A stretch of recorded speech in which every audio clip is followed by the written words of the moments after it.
Thank you for staying with us, dear viewers, here on Nile Cruise. And you know, National Geographic has featured Egypt as one of the world's top destinations for 2023. It's never too early to start planning for next year's big trip, so National Geographic is getting an early start to releasing its best of the world list in late October with 25 must-see destinations for 2023. The long-awaited Grand Egyptian Museum, or GEM, outside of Cairo, figures into Egypt's appearance on the 2023 list in the culture category. With us now is Mr. Salah Hadaet. He's a tour guide and former member of exhibition committees at Archaeologists for Climate Initiative. Thank you very much, Mr. Hadaet, for joining us. A pleasure having you with us. So we're going to discuss a number of issues, and but first of all, the National Geographic selection. It's not a surprise. Egypt is always a top destination every year, and this is how it should be. But tell us about its choice for GEM, the Grand Egyptian Museum. Yeah, it's not the first time to choose Egypt as the most interesting country for tourists from all over the world. Last year also, Egypt was the second country all over the world according to TripAdvisor research, and also for Viator, for all over the research is interested about tourism. Egypt be in #1 or #2 at least. It's according to the huge number which now reached to Egypt. Like before 2 days, 115 flights arrived to Sharm el-Sheikh airport from different destinations all over the world. You know, now according to the last crisis between Russia and Ukraine, a lot of tourists think to go for more warm places. So sure, Egypt is the most or the best choice for them. That's why for last research for National Geographic, according to the new museum which opened, a lot of new discovered all over the country, which made people excited more to came to Egypt, because maybe a lot of them come before, but they interested again more to see something new in Egypt. Speaking of weather, Mr. Hadaet, it's not just warm weather, but it's beautiful weather. I mean, just look at November here in Egypt, or December, or I mean, it's beautiful. It's sunny. It's not hot. It's warm. I mean, it's perfect yes, weather. Exactly, and it's not rain every day. By the way, a little bit dry. Yeah. So it's okay for them. It's we are a very good country for them. Indeed, perfect weather indeed that God has given Egypt. Now, Mr. Hadaet, GEM is being described as the biggest cultural city in the world. I mean, this is one of the best descriptions I have heard for GEM. Talk to us about the Grand Egyptian Museum, I mean National Geographic's choice, and the description itself, the biggest cultural city in the world, not just a museum. I mean, it's overlooking the pyramids, so exactly. For me, you know, I'm a tour guide, so I can't wait more for the opening of the Grand Egyptian Museum, because it will scheduled to consist of more than 100,000 artifacts, especially for the first time in the history since year 2022, after the excavation of Tutankhamun. The old treasure and the collection of Tutankhamun, which reached for 5,000 artifacts, will be gathering again in the same hall in the new Grand Egyptian Museum. Also, the solar this year is the 100th anniversary for the discovery of the tomb. Yes, it's next 5 of November. Okay. After 2 or 3 days. So for the first time, it will be gathering again. For the first time, the solar boots of King Cheops will be gathering again in the same hall. So we all interested about that. All world wait for the opening. Also, it will change the itinerary of tourism company agency. Do we know a specific date for the opening? Until now, it should be next year, because they delayed it for next year. It must be 5th of November. The coronavirus pandemic was the main reason for the delay, right? For sure, yeah. And for the tourism agencies and tourism companies, they will change the itinerary for Cairo, because almost they just put 1 day in Cairo or Giza. It's not enough, sure, to just see the pyramid of Giza and the Egyptian Museum in Cairo. So now they will have the new Grand Egyptian Museum and also the Museum of Egyptian Civilizations. It's one of the most wonderful museums I had ever seen. Yeah. So we are waiting for that. And about Cairo, sure, it's the biggest culture city all over the world, because you know Cairo history date back for 1,000 years especially in On or Heliopolis, and then Fustat, which built at year 641 AD. So it's more than 1,000 years. Also then Qata'a, then Askar, then also Cairo, which now Khan Khalili and Al Hussein Yeah. district and the Azhar Mosque date back to year 969 AD. So it's a Mm. very long time. Mm. And city of Cairo, it's not normal city because it consists of 60 cities in the same time Mm. until the new Cairo. Every Yes. year, Mr. Hidayat, we have a new big archaeological discovery that rewrites history usually. From your point of view, how best we can invest these discoveries? Just one word: documentaries, movies. During the pandemic on Netflix, they published or displayed the new documentary movie about Saqqara excavation. Mm. And until now, we are after 2 years. Until now, a lot of tourists or my guests asked me about Saqqara. Mm. All world just known Egypt by Pyramids of Giza, Tutankhamun. Mm. Now they are very well known about Saqqara, Mm. about Saqqara treasure, because every year we have a new excavation there. Mm. So we have to do it. I know now we have on Watch It, the United for Media Service, they make a new documentary movie. It's called Dunya, the Mother of the World. I know it's very successful for that, and a lot of people in America, in England, in France, they keep in touch with me and they told me, we watched this movie. I hope, because Egypt not just have pyramids, not just have Tutankhamun, not Saqqara only. We have a lot of different places to see, like Siwa, like Dahab, like Sharm el-Sheikh, like Abydos, like Luxor, like Aswan. We have to be more interested about it. Also, I think, in my opinion, we are the most country have this variety in the world.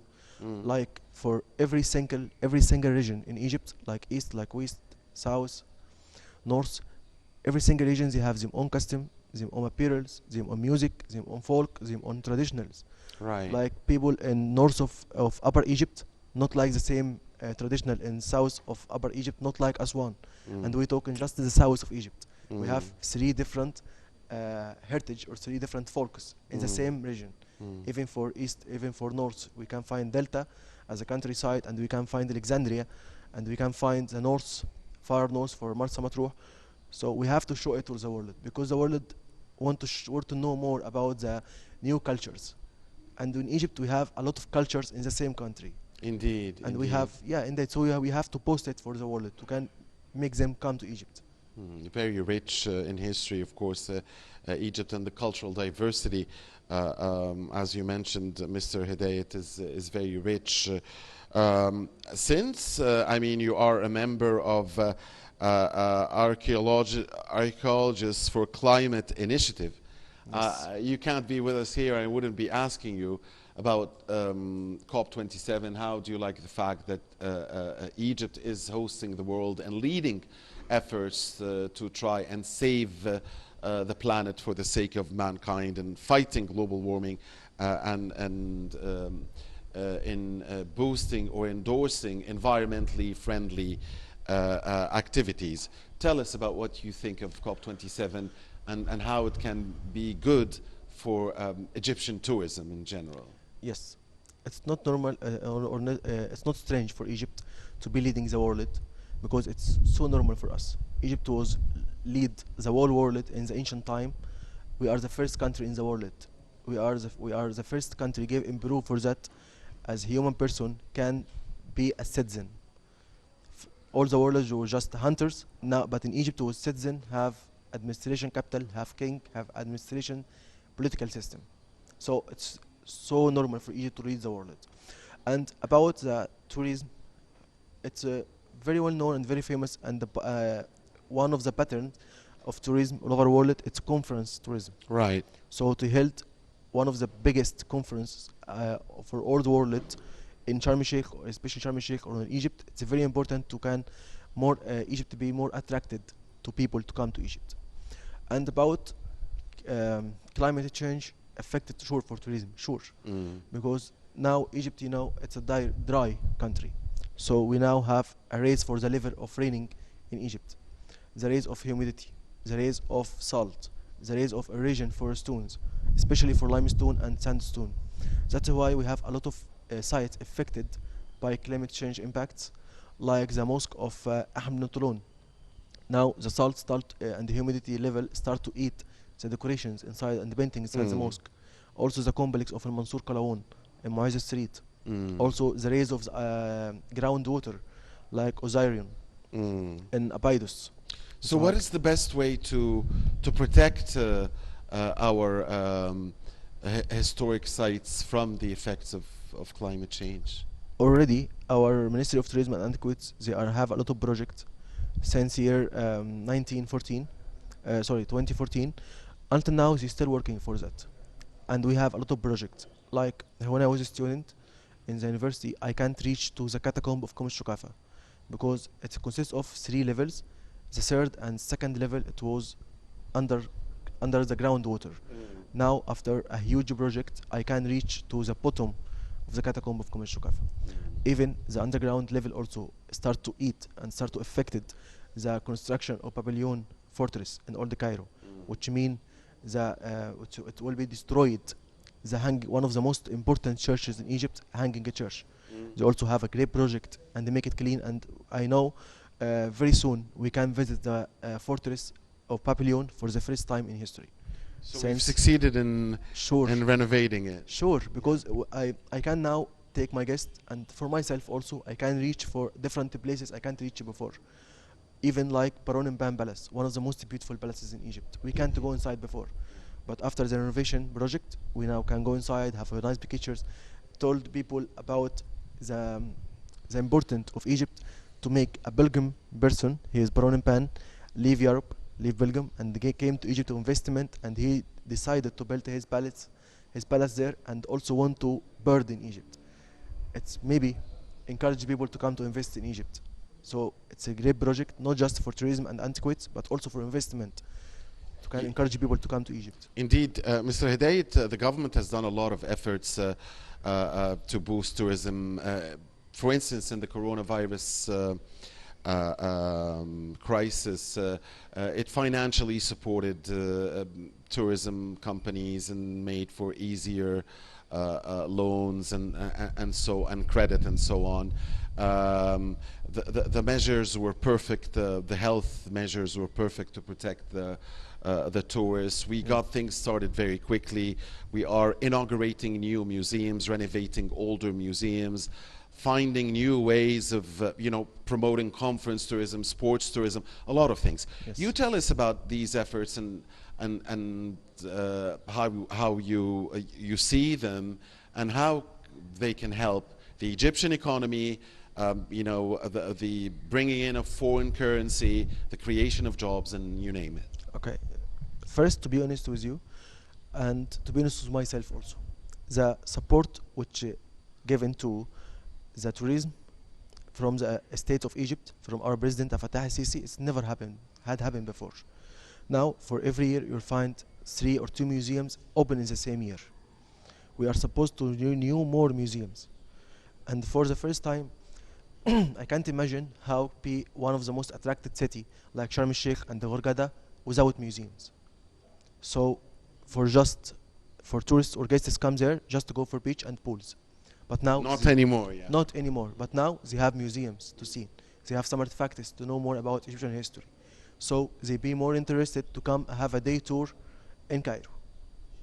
So it's now you support and you gain from that. Also for new museums which was closed, like the Museum of Tanta, the Museum of Malawi, especially the Museum of Tanta, it's closed for 30 years without a reason. And the Malawi, after the attack of Muslim brothers during 2013, it's open also. And the new museums in every single city, like Suhag, like Kafr Sheikh, and the new in Mansoura, new in Dometa, and the renovation for the museum in Rosetta. So it's not just for tourism, but also for the national spirits for Egyptian. Now we have like a social media trend, if you are support Arab roots or support Egyptian roots, so now Egyptian be more proud towards their own civilizations. I am so happy now to see a lot of markets in streets show some t-shirts and some necklaces, bracelets with Egyptian signs, like Ankh key of life, Ankh, like Wadjet, Eye of Horus, like the sign of the solar disk with 2 cobras and 2 wings, Rahur Akhti, I'm so happy because the Egyptian now know more or be more proud and show them proud about their own civilizations, and it must be. And also for like a lot of ceremonies and festivals, like the Mummy Bread, Golden Mummy Bread, and also for Luxor, the Road of Rams. Yeah, yeah, It was very important yeah. also to learn more Egyptian, because we are tour guides, we are studied the history, but not all Egyptian studied, and we are so lucky for that, because we have a tourism ministry.